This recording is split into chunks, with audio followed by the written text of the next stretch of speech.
In the rugged high country of western Montana, where the Bitterroot River carves its way through silent canyons, there stands a splintered wooden post that most townsfolk give a wide berth once the sun goes down. The words carved into it, faded by a century of scorching summers and frozen winters, state only, Mount Zion Cooperative, 1889–1918. In His mercy we abide. It makes no mention of the 212 lives that ended on that soil, nor why the old Blackburn homestead still resonates with noises that have no logical source on perfectly still evenings. For generations, the people of Ravalli County have kept this history hidden, speaking of it only in hushed tones handed down from grandparents to their children. Tonight, for the first time, the full account of Pastor Silas Blackburn and his kin's 29-year rule of fear will be laid bare. A truth so unsettling that it calls into question all we assume about belief, community, and the forging of the American West.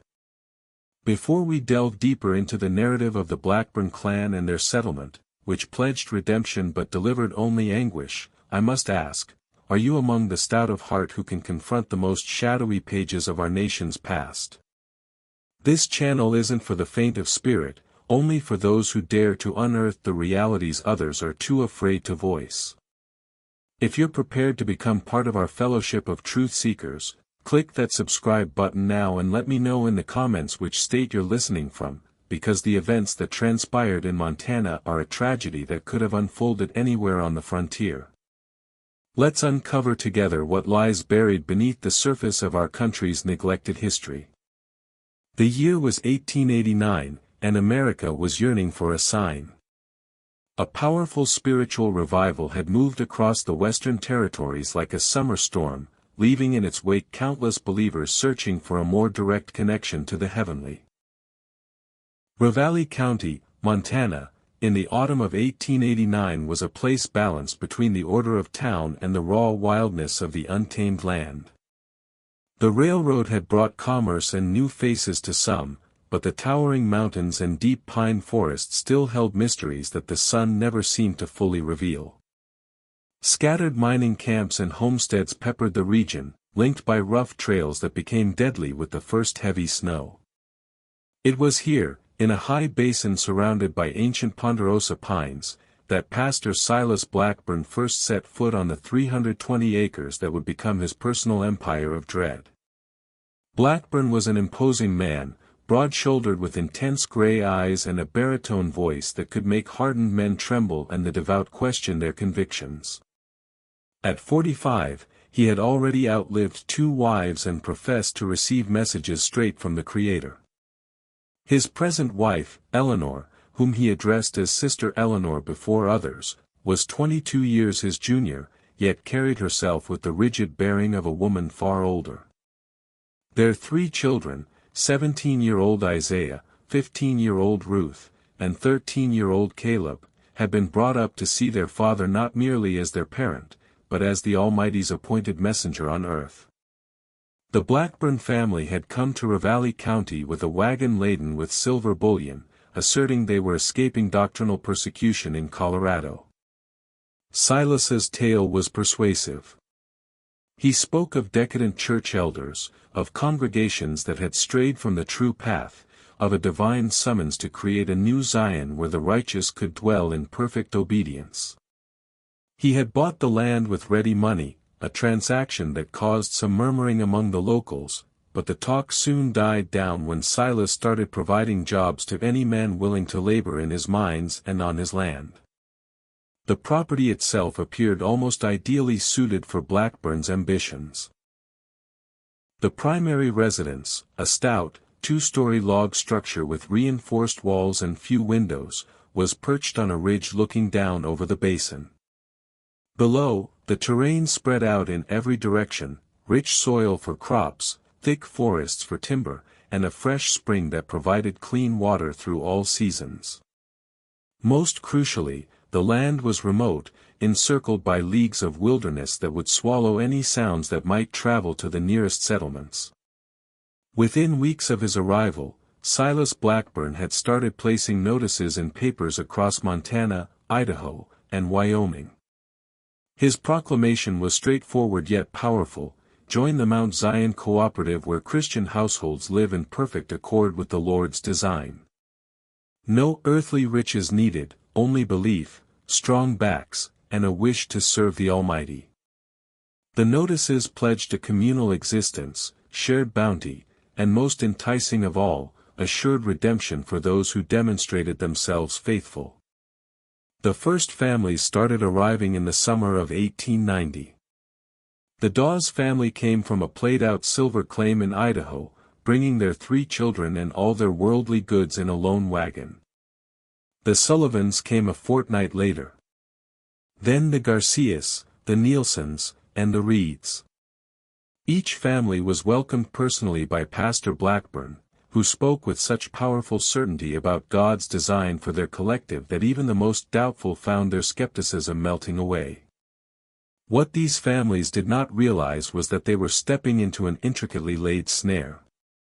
Silas Blackburn had spent years refining his techniques, learning the vulnerabilities of despairing people and the methods by which faith could be turned into a weapon against the believers. The Mount Zion Cooperative was not a holy refuge. It was a forced labor camp masquerading as heaven on earth, and the Blackburn family were its pitiless jailers. The initial period appeared to fulfill Blackburn's pledges.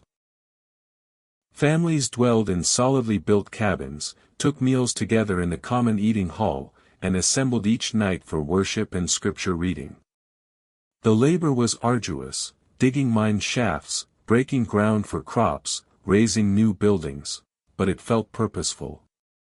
Blackburn himself toiled beside the community members, his shirt sleeves rolled up, his hands calloused from the work. He often referenced the scriptural basis for their way of life, pointing to the earliest believers who shared all possessions and lived as a single family under God. But as the seasons turned, slight shifts began to alter the community. The workdays extended, the meals grew scantier, the penalties for small mistakes more brutal. Blackburn rationalized these changes as essential stages toward spiritual cleansing. The body must be subdued, he would declare, so that the soul may become mighty. Those who voiced doubts about his ways were made to undergo public chastisement, forced to declare their spiritual failings before the entire assembly. The first death occurred in the winter of 1890, just 8 months after the community's establishment. Samuel Dawes, the father who had brought his kin from Idaho with such optimism, fell dead while digging a new mine shaft. The official cause, according to Pastor Blackburn's meticulous ledgers, was a mining accident, a cave-in while he labored in joyful service to the Lord. But Helen Dawes, Samuel's widow, whispered to her children that her husband had been laboring 18-hour days sustained by little more than thin broth and hardtack. The burial was conducted at dusk, with the whole community assembled around a plain grave marked only with a rough stone. Blackburn preached a sermon that went on for over 2 hours, speaking of Samuel Dawes's glorious ascension to everlasting life and the honor the community had been granted to observe such heavenly grace. "Brother Samuel has been summoned to his reward," Blackburn proclaimed, his voice rolling across the basin like an avalanche. "He has revealed to us the road to glory, and we must emulate his example of complete submission to God's plan." But as the months passed, more members of the community began to observe alarming trends. The Blackburn family, Silas, Eleanor, and their 3 children, never seemed to suffer from the same weariness that afflicted everyone else. They took their meals privately in the main house while the rest of the community congregated in the chilly common hall. Their clothing was always clean and in good repair, while the other families wore increasingly tattered garments that were never replaced. Most alarming of all were the after-dark noises that started to emanate from the main house. Community members sleeping in the closest cabins reported hearing what seemed like merriment, the playing of a harmonica, and the clatter of good pottery, sounds that appeared unthinkable given the severe lifestyle Blackburn preached. When asked about these accounts, Blackburn would fix the questioner with his penetrating gray eyes and talk of the spiritual gifts that came to those who had utterly relinquished their worldly wants. The second death came in February when Lena Garcia, young mother of 2, was discovered frozen in her bed. The cabin she shared with her family had exhausted its firewood 3 days prior, and their plea for more had been refused by Isaiah Blackburn, who controlled the community's resources. Sister Lena has been received by the Lord's compassion, Pastor Blackburn announced at her funeral. She has been delivered from the tribulations that still await the rest of us. By the end of that first brutal winter, 9 members of the Mount Zion Cooperative had perished. Each death was explained as divine will. Each funeral became a chance for Blackburn to strengthen his grip on those who remained. The community members were prohibited from contacting the outside world. Their letters were meticulously read by Ruth Blackburn, who claimed to be safeguarding them from secular temptations that could undermine their belief. But it was the finding made by young Liam Sullivan that would unveil the true terror of what was happening at Mount Zion. Liam was only 15, but he had been raised in a mining town and knew the distinction between a natural death and something much more sinister. While organizing the community's supply shed, he had uncovered a stash of personal belongings, pocket watches, lockets, family Bibles, and tintypes, that had belonged to the deceased members. These were items that should have been returned to kin or interred with the dead, not accumulated like plunder in a concealed space under the Blackburn house. When Liam tried to bring his discovery to Pastor Blackburn, he was informed that he would need to endure a spiritual purification for his corrupt thoughts. That very night, Liam Sullivan vanished. The official story was that he had fled, unable to bear the discipline required for genuine spiritual development. But his father, Patrick Sullivan, discovered smears of blood leading from Liam's cabin toward the forest behind the main house, and he knew his son had not left of his own will. The pattern was becoming clear to those courageous enough to perceive it. The Mount Zion Cooperative was not a religious haven. It was a prison where the Blackburn family prospered while their brothers and sisters perished from calculated neglect, relentless toil, and worse. But for those caught within its confines, escape appeared unattainable. The closest settlement was 20 miles away through perilous mountain passes, and Blackburn had persuaded them that the outside world was teeming with devils waiting to corrupt their souls. As 1891 began, the survivors of that first horrific winter found themselves ensnared in a cycle of backbreaking labor and mental manipulation that would characterize the next 27 years of their existence.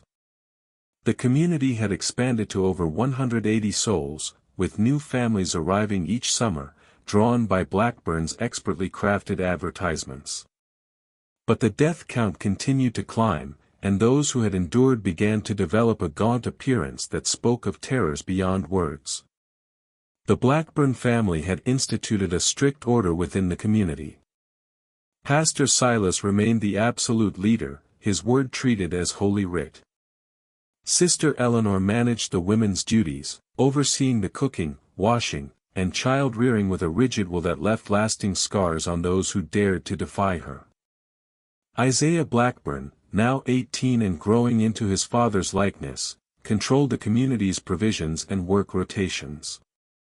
Ruth, 16 and striking in a manner that attracted perilous notice, served as her father's recorder and disciplinarian, while young Caleb, only 14 but already exhibiting signs of the family's vicious temperament, was being trained to take over the community's widening enterprises. The main house had been enlarged twice, with new sections added to house the Blackburn family's increasing fortune and authority. The original building now served as their private living space, while the additions contained Blackburn's study, a chamber where community members were taken for private sessions that often left them shattered and fearful. The cellar had been remodeled into a sequence of rooms that the Blackburns asserted were for storing supplies, but the community members murmured that sounds of agony echoed from below on particular nights. The work schedule was engineered to shatter both body and will. Community members were roused at 3:30 a.m. by the clanging of a triangle that Eleanor Blackburn operated from her kitchen. By 4 a.m., they were expected to be at their designated jobs, men in the mines or fields, women in the kitchens or laundry, children as young as 7 assisting with whatever tasks their small hands could perform.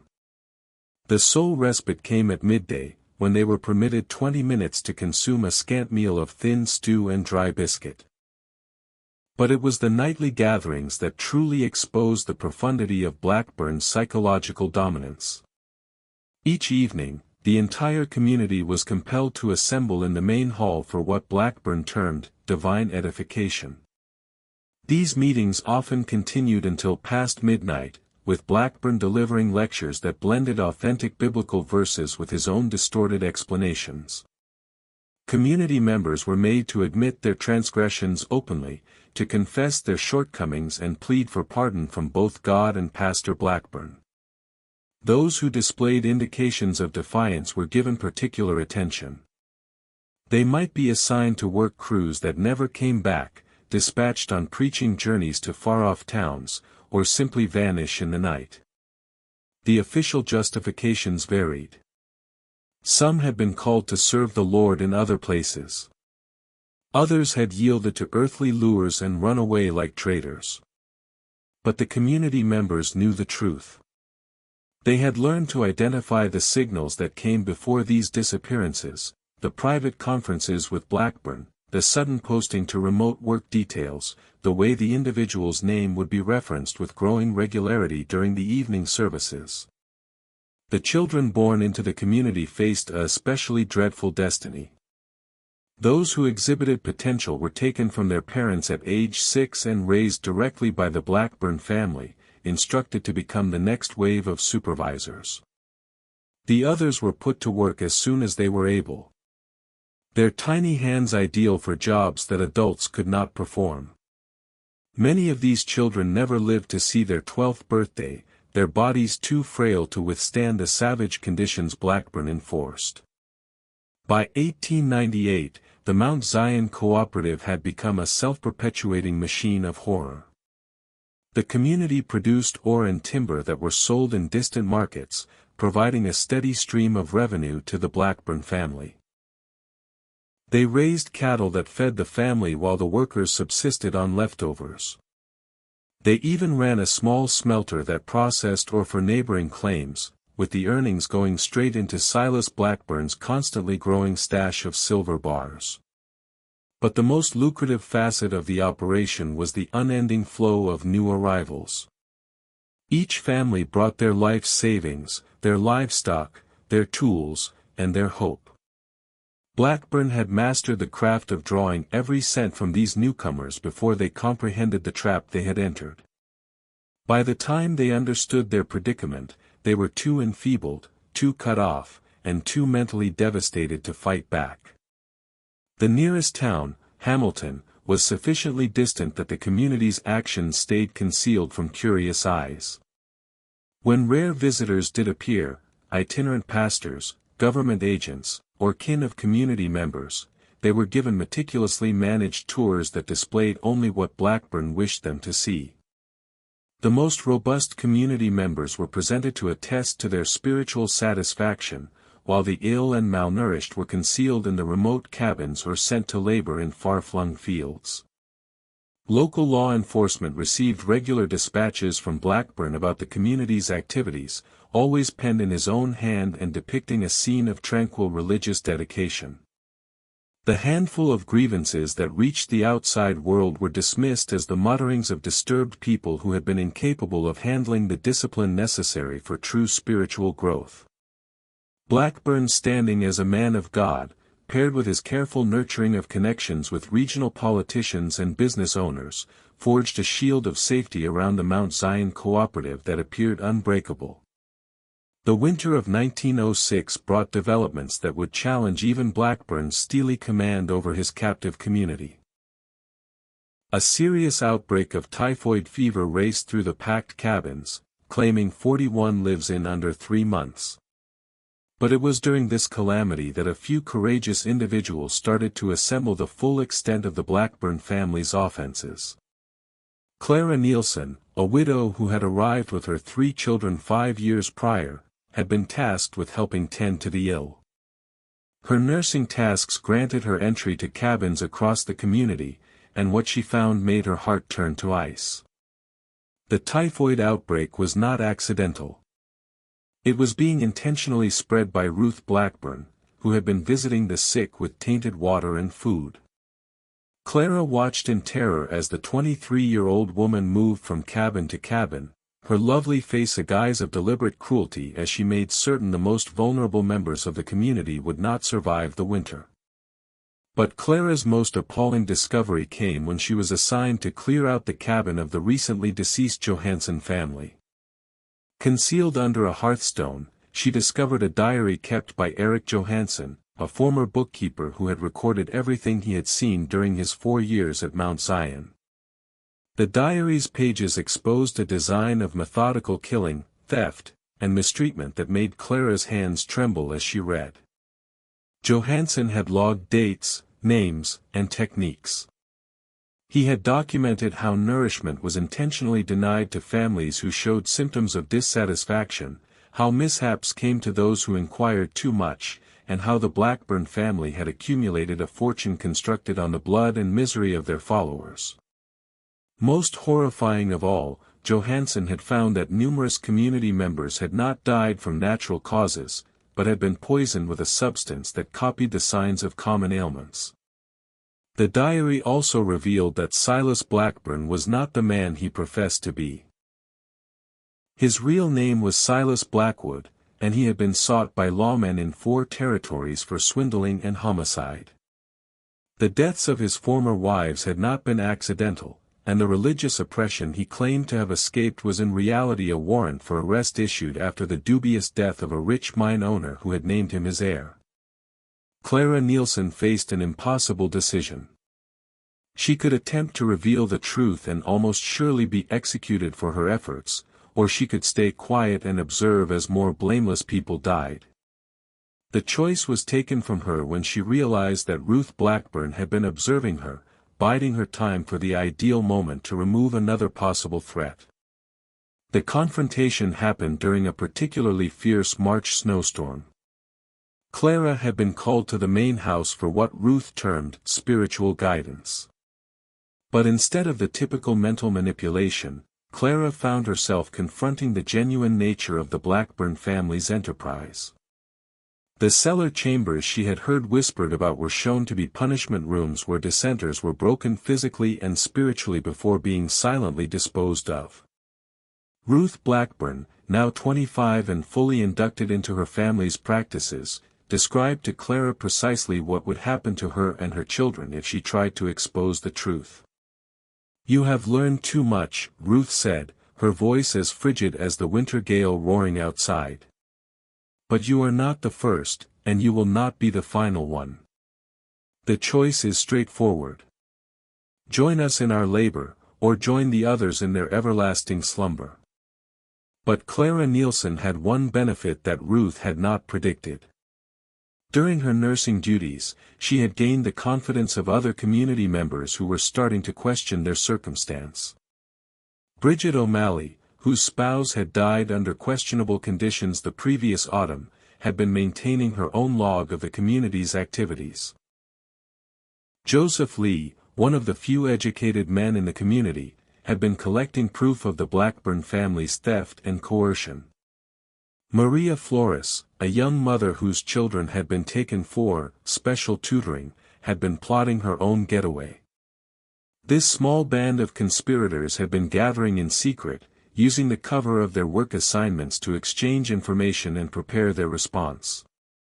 They had learned that the Blackburn family's wealth was hidden in a series of stashes across the property, that several community members were being held captive in the cellar chambers, and that a mass killing was being planned for the spring of 1907 to eliminate the witnesses to the family's crimes. The disclosure that stunned them most was the discovery that the Blackburn family had been running similar settlements in other territories. Isaiah Blackburn, now 28 and his father's chief lieutenant, had been traveling routinely to set up new branches of their operation. The Mount Zion Cooperative was not a lone horror. It was part of a web of religious collectives that existed purely to enrich the Blackburn family through abuse and murder. The spring of 1907 brought with it a feeling of looming catastrophe that even the most submissive community members could not disregard. The Blackburn family had become more blatant in their brutality, more reckless in their techniques, and more frantic to preserve their control. The community population had grown to nearly 350 souls, but the death count had risen accordingly. The small burial ground behind the main house now held over 120 graves, each marked with a plain rock that bore no inscription. Clara Nielsen and her fellow plotters had spent the winter months cautiously gathering evidence and preparing their escape. They had learned that the Blackburn family was planning what they called the Great Cleansing, a mass eradication of community members who were no longer useful or who presented possible dangers. The scheme was to attribute the deaths to a sickness epidemic, dispose of the corpses in a mass burial pit, and begin anew with a fresh batch of unsuspecting prey. But their plans for flight were made more difficult by the arrival of a new group of families in early April. The Carters, the Wangs, the Schmidts, and the Baileys had come from as far away as Wyoming, drawn by Blackburn's most recent advertising campaign. These newcomers represented new victims who had no notion of the horrors that awaited them, and Clara's group felt a moral duty to try to save them alongside themselves.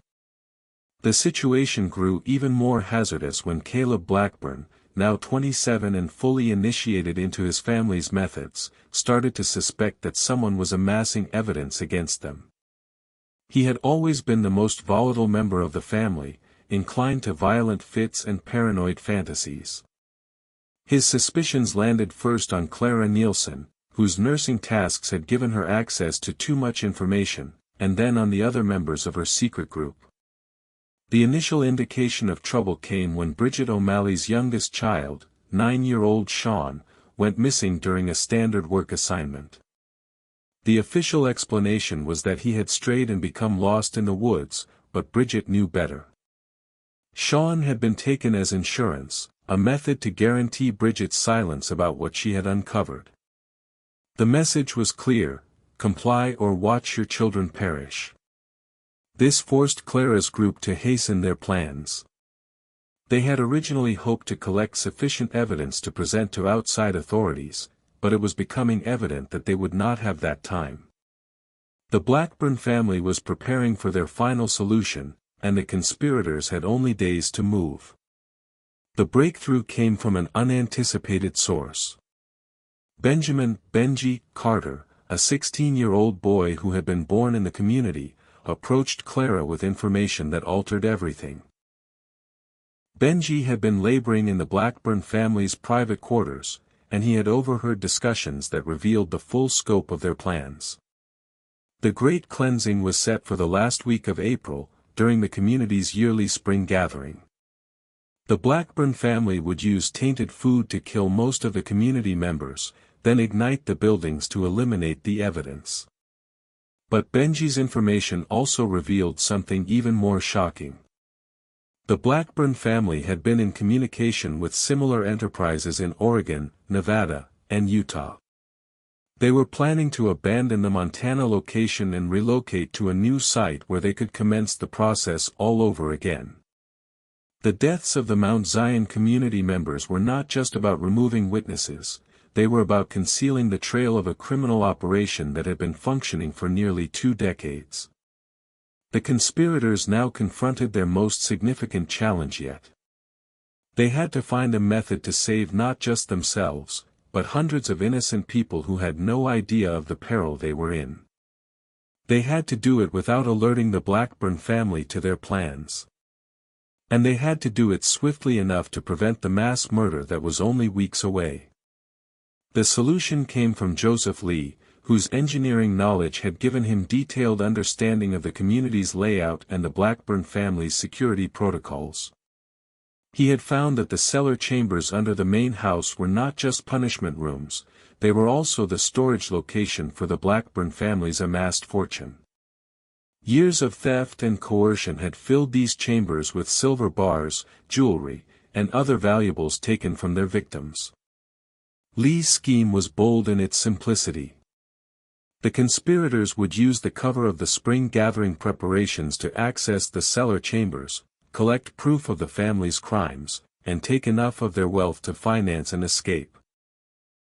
They would then slip away during the confusion of the gathering, taking with them as many community members as possible and making for the nearest town where they could alert the law. But as they readied themselves to put their plan into action, they discovered they were not the only ones with secrets. The Blackburn family had been observing their movements more closely than they realized, and a trap was being set that would test their bravery and their dedication to saving the innocent souls who had placed their faith in a family of demons. The stakes had never been greater, and the window for action was swiftly closing. In just 2 weeks, the spring gathering would commence, and with it, the Blackburn family's scheme to eliminate the evidence of their crimes alongside the lives of everyone who had witnessed them. The question was no longer whether the conspirators could flee. It was whether they could save anyone else in the process. The night of April 28, 1907, would be remembered as the longest night in the history of Ravalli County.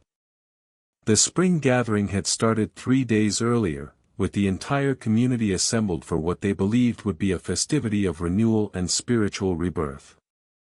But as the sun set on that chilly April evening, Clara Nielsen and her fellow conspirators knew they were about to endure the ultimate trial of their lives. The Blackburn family had been acting oddly all week.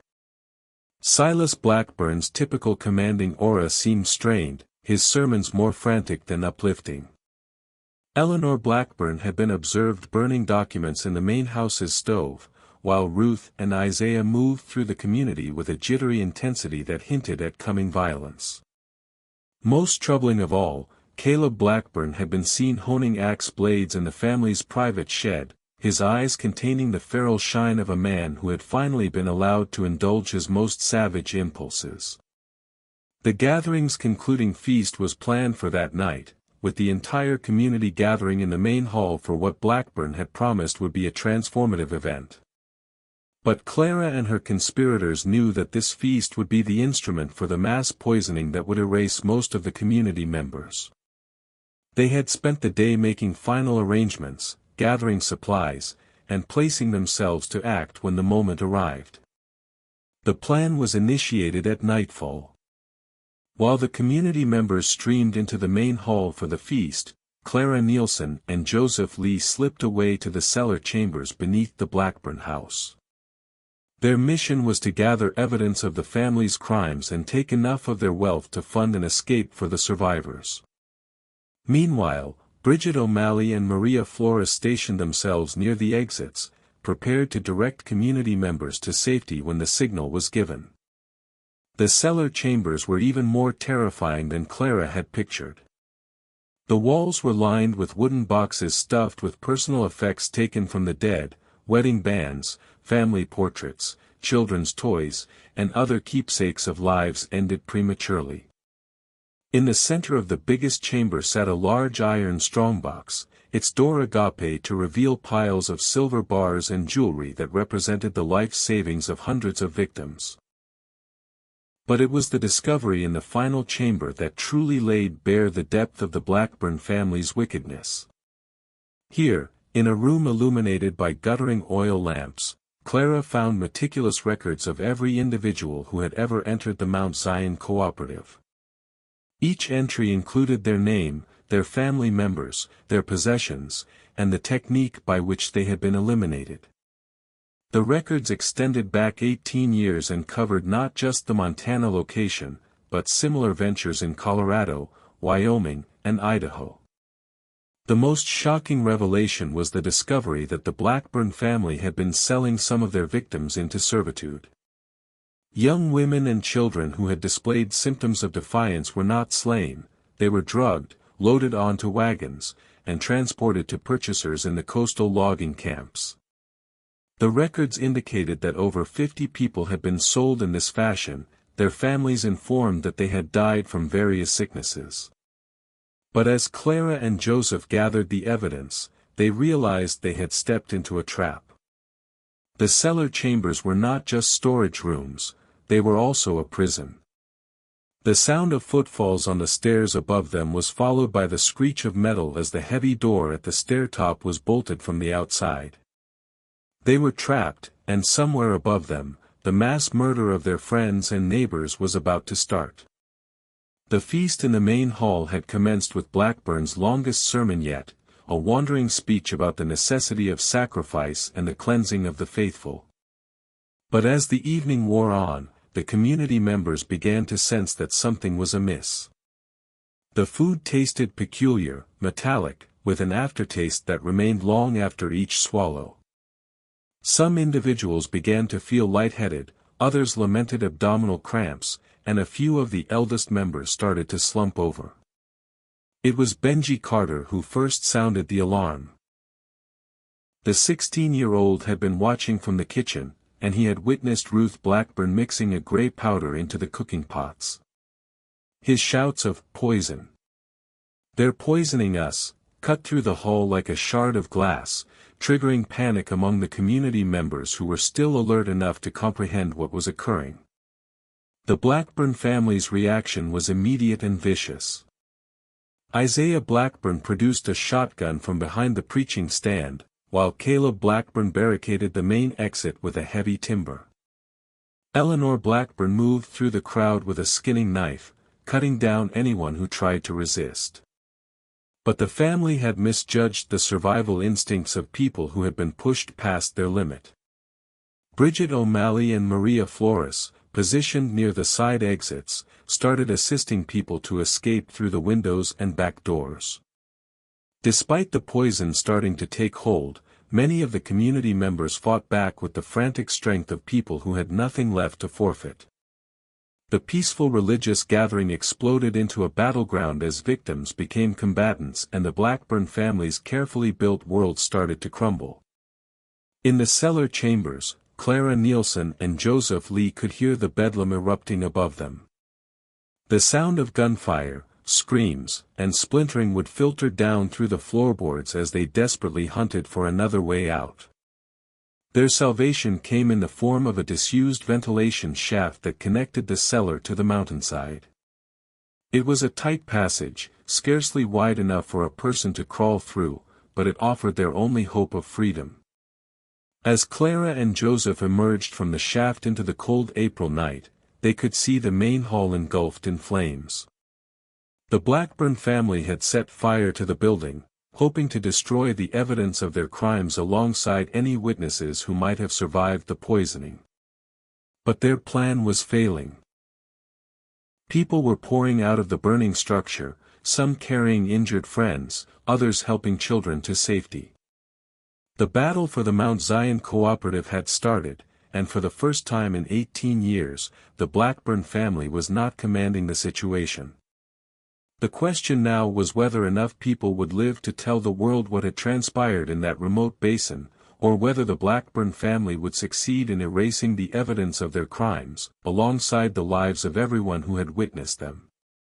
The night was far from finished, and the final clash between the innocent and the wicked was about to start.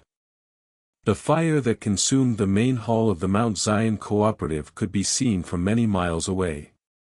A signal of devastation that attracted the notice of neighboring homesteads and eventually the authorities from Hamilton. By sunrise on April 29, 1907, the meticulously built world of the Blackburn family lay in ashes. But the price of its ruin would haunt the survivors for the remainder of their days. Of the nearly 350 people who had dwelt in the community, only 76 survived that dreadful night. The poison that Ruth Blackburn had added to the feast proved to be strychnine, a fast-acting and agonizing substance that gave its victims minutes of convulsions before death. Many who escaped the burning hall died in the surrounding forests, their bodies discovered days later by search parties. Others succumbed to their wounds in the makeshift infirmaries set up on nearby ranches. The Blackburn family's fate was as brutal as their offenses. Silas Blackburn, the man who had named himself a prophet of God, was discovered dead in his private office, apparently killed by a group of community members who had cornered him there. His body showed indications of a severe struggle, and his famous intense gray eyes had been removed by someone who wanted to ensure he would never again use his compelling stare to control the innocent. Eleanor Blackburn perished in the fire that consumed the main hall, trapped when a collapsing roof beam blocked her path as she tried to flee with a sack of silver bars. Her body was found grasping the wealth she had accumulated through the suffering of others, the metal fused to her bones by the extreme heat. Isaiah Blackburn attempted to flee on horseback but was captured by a group of survivors led by Bridget O'Malley. His trial and execution became a spectacle that attracted crowds from across Montana as witness after witness testified to the horrors they had endured. He died unrepentant, claiming to the end that he had been performing God's labor. Ruth Blackburn's destiny was perhaps the most fitting. The beautiful young woman who had spread sickness and death throughout the community was found alive but critically burned in the wreckage of the main hall.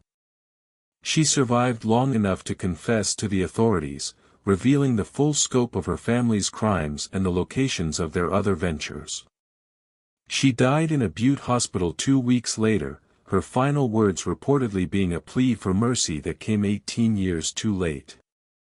Only Caleb Blackburn managed to evade the destruction of the Mount Zion Cooperative. He was seen fleeing on foot into the woods during the pandemonium of the fire, and despite thorough manhunts, his body was never found. Some believed he had died in the wilderness, but others claimed to have spotted him in distant towns, always on the move, always watching over his shoulder, pursued by the phantoms of his family's victims. The investigation that followed revealed the true scale of the Blackburn family's crimes. The records Clara Nielsen had found in the Cellar chambers led lawmen to similar operations in Oregon, Nevada, and Utah. In total, over 700 people had been murdered or sold into servitude by the Blackburn family and their associates over a span of nearly 20 years. The system of fraudulent religious communities had been one of the most prosperous criminal undertakings in Western history, creating profits that would be worth millions in today's money. The survivors of the Mount Zion Cooperative struggled to reconstruct their lives. Many were haunted by remorse over their failure to act earlier, while others were tormented by the memories of what they had seen. Clara Nielsen became a proponent for the rights of isolated communities, laboring to ensure that collectives like Mount Zion could never again function in secrecy. Joseph Lee used his engineering skills to help construct new homes for the survivors, while Bridget O'Malley and Maria Flores founded an orphanage for the children who had been bereaved by the Blackburn family's crimes. The property itself was deserted immediately after the fire. The structures that had not been annihilated were demolished by order of the territorial government, and the land was left to revert to wilderness. Over the years, local ranchers reported odd noises coming from the area, the ringing of a triangle that no longer was, the voices of children calling for help, and the sound of footsteps in structures that had been reduced to cinders. The official records of the Mount Zion Cooperative were sealed by court order, and the story slowly faded from public awareness. The surviving victims were dispersed across the nation, most of them taking new names and new identities to escape the shame of their connection with the Blackburn family. The authorities were humiliated by their failure to look into earlier reports of mistreatment, and there was little political advantage to be gained from keeping the story alive. But the truth has a way of enduring even the most resolute attempts to bury it. The descendants of the survivors passed down the story through generations, and occasionally, researchers and historians would come across fragments of the official records. The wooden post that stands today in the basin where the Mount Zion Cooperative once functioned is a compromise between truth and silence. It acknowledges that something occurred there, but it does not reveal the full horror of what the Blackburn family did to the innocent people who trusted them. The final count of the dead was never officially confirmed. The records that Clara Nielsen discovered suggested that the true number was far greater than the corpses that were located. Many victims had been buried in unmarked graves throughout the property, while others had simply disappeared without a trace. The Blackburn family had been scrupulous in their bookkeeping when it came to monitoring their wealth, but they had been intentionally ambiguous about the disposal of their victims. In the decades that followed, the story of the Mount Zion Cooperative became a warning tale, murmured in meeting halls across Montana and beyond. Parents used it to caution their children about the perils of blind belief, while pastors cited it as an illustration of how wickedness could mask itself in holy vestments. But as the years passed and the survivors died off, the story started to take on the qualities of a myth rather than historical fact. The psychological effect of the Blackburn family's crimes reached far beyond their immediate victims. The very notion that a religious collective could be used as a screen for such systematic evil shook the faith of thousands of Americans who had trusted in the goodness of their spiritual guides. The powerful revival that had brought so much hope and renewal to the American West was forever stained by the knowledge of what had happened in that secluded basin in western Montana. Perhaps the most disturbing facet of the entire affair was how effortlessly the Blackburn family had been able to function for so long without discovery.